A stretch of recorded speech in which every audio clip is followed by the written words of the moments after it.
yellow friend.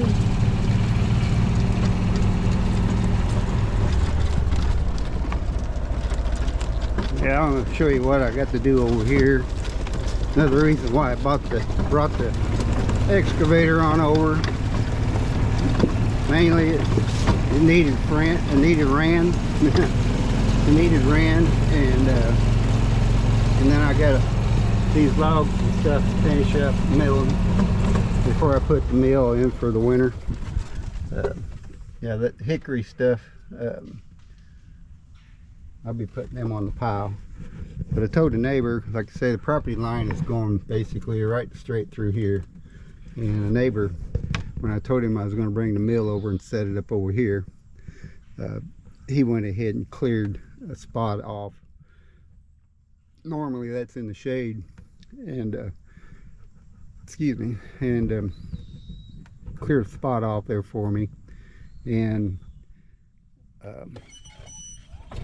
that big log right there, that big black cherry, my little John Deere with the front end bucket wouldn't pick it up. It would move it, but not pick it up to put it on the mill.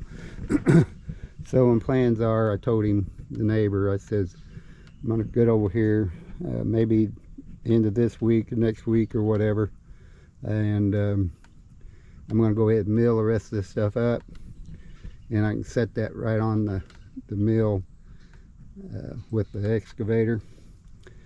And then after I get done, I'll get the mill out of here, get it out of the way, and then all this stuff that he had pushed up against the other trees and stuff, I'll gather out of here and probably pile it, say right in here somewhere, and then he can burn it this winter or whatever, and that'll make it look nicer. He's eventually wanting to get this wood cleared off, something like mine is.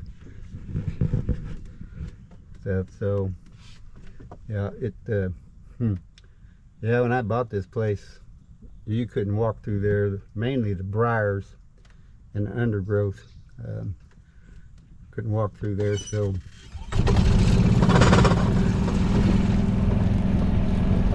I rented a skid steer with the bush hog on the front of it, and did that where I could even get in there and walk. And then I spent probably a couple weeks up here by hand selecting trees that are rotted and this and that, and the small tree that wasn't worth anything good. My plans was just exactly like this. It was to leave enough shade where I'm not having to mow it all the time. I didn't really want to create me more work, but then be big enough where I can get around with my mower when it did need mowed. So anyway, that's the deal there.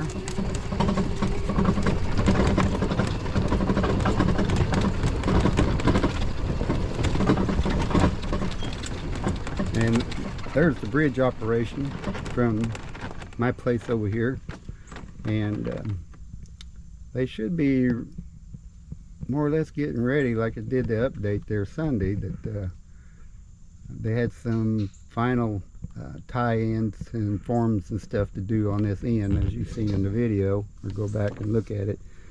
But once they got that done, looks to me like they'd be ready to do the main pour.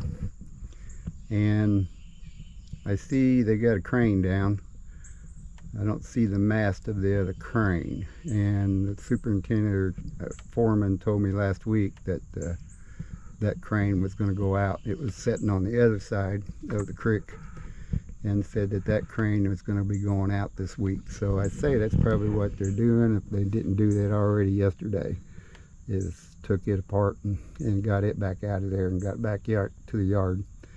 And I'm thinking what they're going to do is they got a big concrete bucket type thing. Looks like it holds a couple yards, 2 or 3 yards, might be a 4-yarder, I'm not for sure.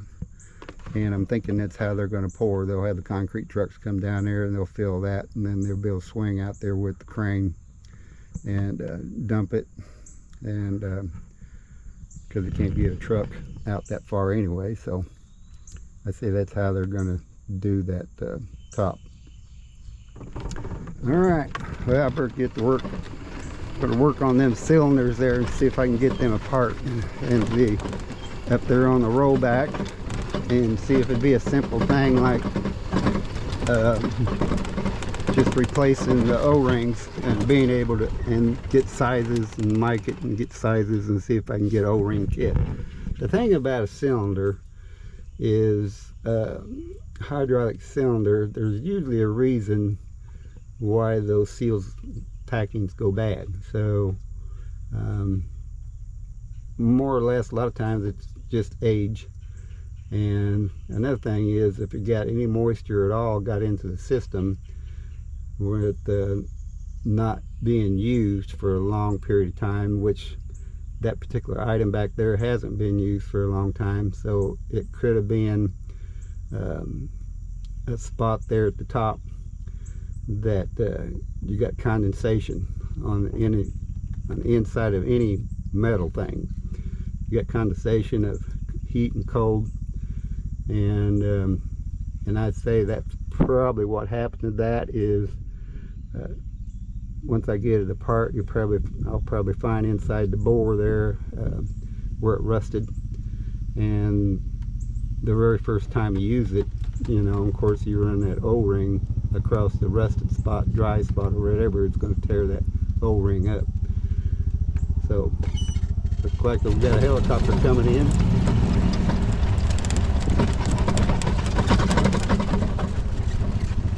There he is. Oh, big double one. We got an Army base not too far from here, probably about 75 miles. So every once in a while we see them.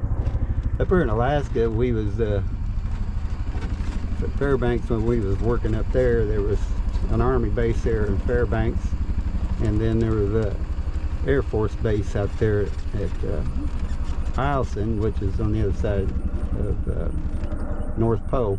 So anyway, we was constantly seeing those and the fighter jets and everything. All right, so I'll get off here now, get up there and get to looking at those cylinders and assess what I need to do, whether I get some new ones coming in. And like I said, I looked online. They're not very expensive, and so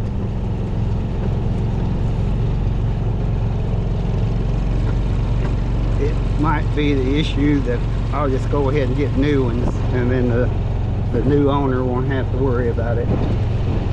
So probably be less money that I'll be able to get, but I want the person that buys it to feel happy about the purchase, and it'll give him the most use without having to work on it. I don't know. I as a buyer would really appreciate that, because, you know,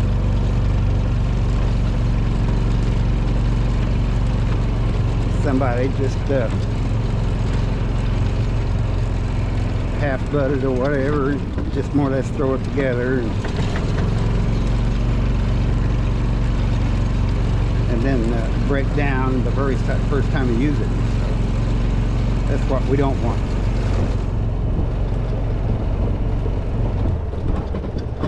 The main issue with working the cylinders is having a place to work on them. I mean, you got to have a really good vise, which I've got a really good vise. Says to take them apart. So let's get set up and we'll go from there. I'll get back to you. GoPro, stop recording.